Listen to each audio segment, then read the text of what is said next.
unguThixo nezinto zonke umzi weFacebook.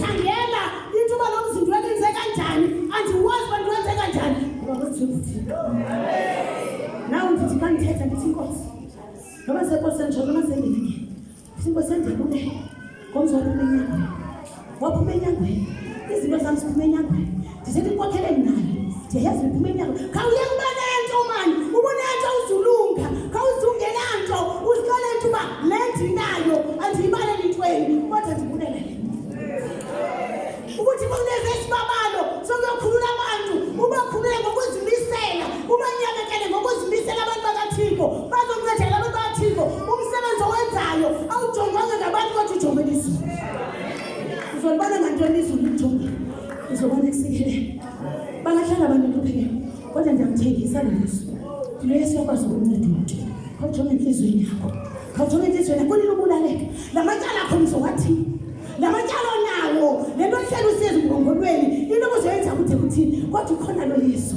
uthi ngabe uyandithanda ukudlula apha jonga enhlizweni yakho uma uyamthanda na oyiphinde lo ntombi fikela ngesandla wathi kuye ewe Nkosi yami ndikuthanda phinde waphinde wathi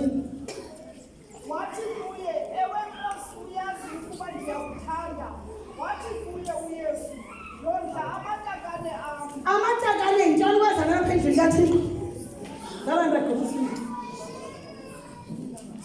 ngobantu bazana ngabantu bagqiba ukusindiswa xa begqiba ukusindiswa umvangeli ufana nomuntu oselebhawoti ubiza athi akhona bathi abantu babuyele kuThixo xa bebuyela kuThixo wena unedayari wena umalusi unedayari ufuna amagama wabo futhi uzothandaza ngala magama and uzoyela izini yabo uzoncokola nabo awukho selfish bangumalusi ngoba uncokola nabo egqibeleni uthini ufuthule kodwa nale futhule uzijonga nale qhubeka ebazona imihla namhlanje abakwazi usebenzisa imali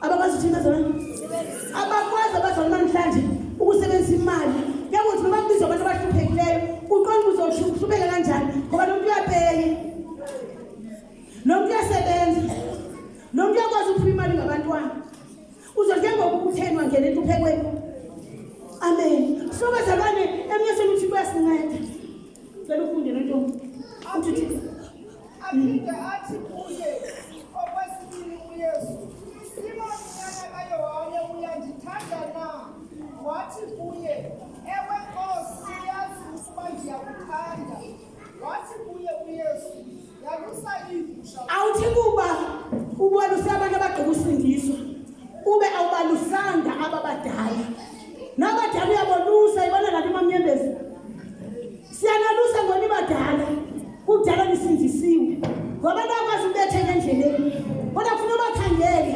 ubuze intuba uyaphilana nontombi unjani manje uqhubele kudala hayibo ithini into yakho sethi ba uyolusa uthi asakhanela ukubona izinto zalani sekuthiwa uhlulakele awukwazi ukuyijula ngoba wolusile into kufuna ungayenzi izindaba kufuna ungazenzi indaba umalusi bazana xa inendaba izinto zabantu xa ikuxelele uhamba ingxaki yomzalwane wakho uyayixela kutata utata futhi bazana uyakhathala uba ngaba umxelele kumzalwane utata uzomfonela uzohlala phansi naye amen awuhambi uyobalisela abasezantsi hayibo awubalisela abasezantsi xa ingxaki yomzalwane uyayinyusa usangani uthi ke ngoku uyalusa igusha zakho amen yondla amatakane ami ufana noba ubasezobisi amatakane uwakhangele indawo embazana malusi uyangena engxakini kuba engena umzalwane siyibona lanto ungena nawe bazalwane ufapha khona haleluya ufapha khona awubaleki kube nengxaki haleluya verse 17 wathi kuye okwesithathu uYesu Simoni nyana kaYohane uyandithanda na wephindwe uPetros ebuza okwesithathu nje uYesu esithi uyandithanda na waza wathi kuYesu, Nkosi, izinto zonke uyazazi, uyazi ukuba ndiyakuthanda. Wathi kuye uYesu, yondla iigusha zam. Haleluya. Into ayifunayo uThixo sisondlo ebantwaneni bakaThixo. Amen. Zikhona ukudla kwaba-foundation, kukhona ukudla kwaba-foundation, and xa kuphela nomama ukudla kwaba-foundation kumalusi kufuneka kuze umuntu onini ongaphezulu onesibonelo singaphezulu komalusi. Ngomalusi kunalapha ahamba ohluleke khona. Ngicela amen. Kunalapha ahamba afika thini ahluleke khona.